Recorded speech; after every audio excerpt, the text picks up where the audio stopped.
Hello लोगोफोर खुलुमबाय welcome back to माय यूट्यूब चैनल नोंथांमोन साफ्रोमखौबो आंनि बे यूट्यूब चैनलनि थामहिनबा बर' लैंग्वेज यूट्यूब चैनलनि गोदान भिडिअ गोसो गोथारै फिन खेबसेबाव बरायनानै लाग्रोफिनबावबाय आई होप नोंथांमोना इसोरनि अननायाव जोबोर मोजाङैनो दङ आरो आंबो दासान्दि जोबोर मोजाङैनो दङ। जुदि नोंथाङा बर'नि फिसाब्ला आंनि बे चैनलखौ साबस्क्राइब खालामनो हागोन होननानै मिजिंथिनाय थाबाय आरो लोगोसे नोंथाङा BTCनि सिङाव थानाय सासे बर' सुबुंब्ला चैनलखौ साबस्क्राइब खालामनानै भिडिअ मोनसे लाइक खालामनो हागोन होननानै मिजिंथिनाय थाबाय। फैदो बिदिब्ला भिडिअखौ स्टार्ट खालामनोसै। भिडिअखौ स्टार्ट खालामनायनि सिगाङावनो आं बुंदों नोंथांमोना जुदि बे भिडिअखौ नायनानै मोजां मोनोब्ला शेयार खालामनो हागोन होननानै आङो आसा खालामदों।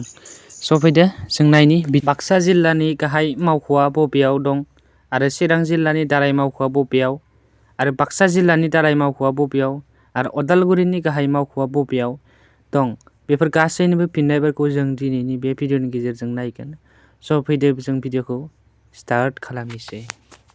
चिरां जिल्लानि दालाइ मावख'आ बिजनियाव दङ आरो बाक्सा जिल्लानि गाहाय मावख'आ मसलपुराव दङ आरो बाक्सा जिल्लानि दालाइ मावख'आ सालबारि मसलपुराव दङ आरो लोगोसे अदालगुरि जिल्लानि गाहाय मावख'आ अदालगुरियावनो दङ। स' बेफोर गासैनिबो बाथ्राफोरखौ बा बेफोर गासैनिबो सोमोन्दै नोंथांमोना बे भिडिअनि गेजेरजों मिन्थिबाय। स' आई होप नोंथांमोना भिडिअखौ जोबजासिम नायदोंब्ला बुजि मोनगोन। स' जों दिनैनि भिडिअखौ बेखिनियावनो फोजोबथ'बाय। नेक्स्ट भिडिअ थाबैनो लोगो मोनगोन। थेंक इउ भेरि माच फर वाचिं। लाभ इउ अल।